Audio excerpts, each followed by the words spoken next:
you can see, we'll have a priest here to perform marriages, last rites, and hopefully some christenings as well. So help me in welcoming to Fort Weatman, the Voyageurs.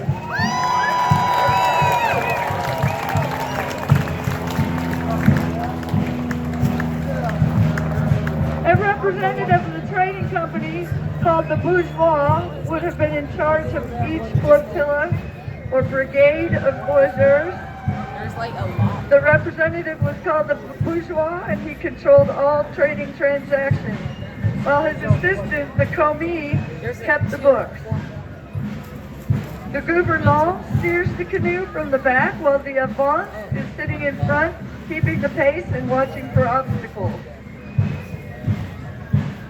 Their contemporaries thought they looked outrageous, mixing native and European dress.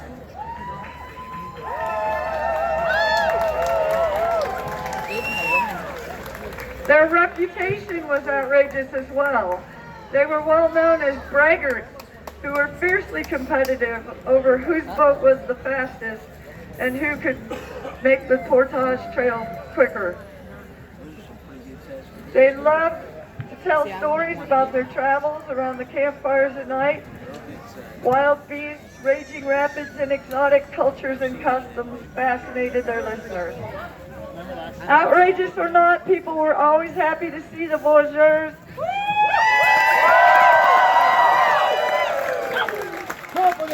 They brought tools and goods which made moving and fighting easier.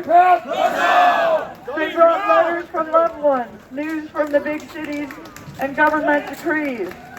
They brought barrels of brandy, flour, and gunpowder. Travelers, map makers, and missionaries. In the native villages, gifts would be exchanged and feasts shared, and in European settlements, their arrival was cause for a party. The canoes we see today are made of birch bark.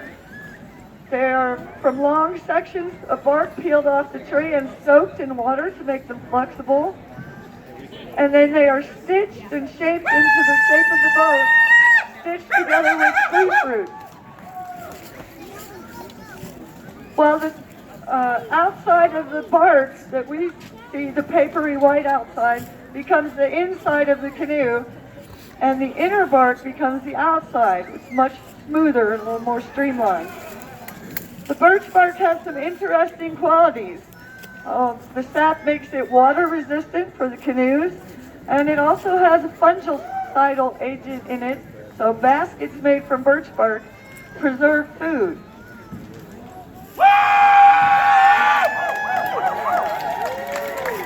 The birch bark is sewn together with the spruce roots, then wooden planking and ribs are inserted in it to give it its final shape.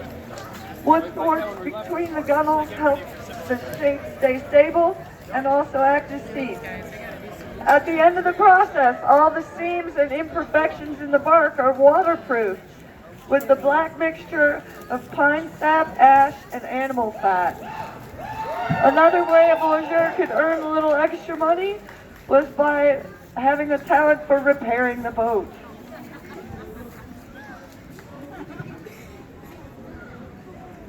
The voyageurs ate like sailors, which is to say not very well. Dried peas were a staple, and dried fruit, nuts, and hardtack, parched corn, and pemmican all traveled well without refrigeration. Pemmican is a mixture of fruit, dried meat, and animal fat that was sort of the power bar of the time.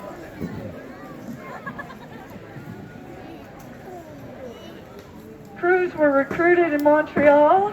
Occasionally you heard stories of someone going to the tavern one night and waking up the next morning in the bottom of the Voyageur canoe headed for the Great Lakes. From Montreal, they would paddle to the outpost, delivering their goods, and return usually in the same season. The most experienced voyageurs, however, would take such long journeys they could not return in the same season. They were called hivernants, which is a French word spelled similar to hibernate. So they would winter over in the interior country and go back to Montreal the next year. Many of those winterers would learn dog sledding to continue their trade in the wintertime, and they would branch out from the rivers into the interior country where even the canoes could not travel. So today we have Father Pierre, who is going to bless our voyageurs and thank the Lord for their safe arrival here at Wiatnon. Let's have one more cheer for the voyageurs as they bring their canoes up.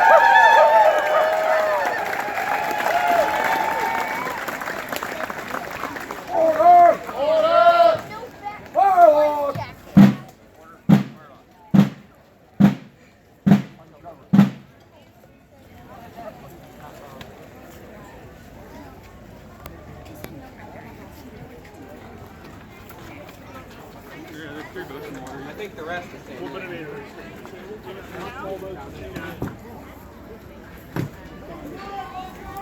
Company! On! Cover!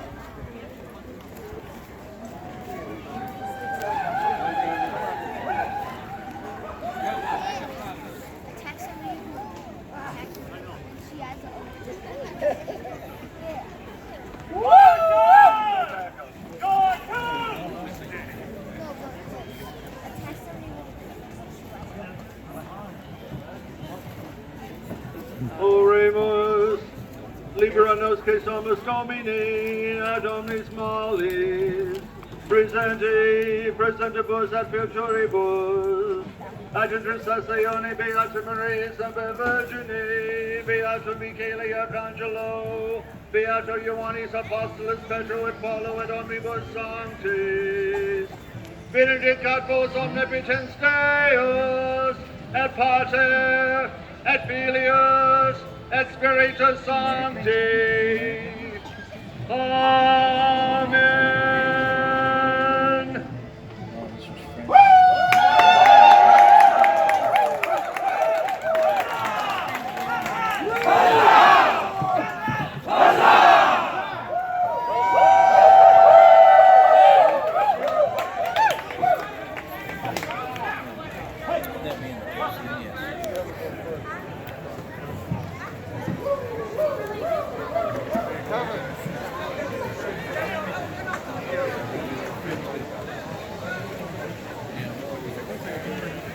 Ladies and gentlemen, thank you so much for joining us for the arrival of the Voyageurs.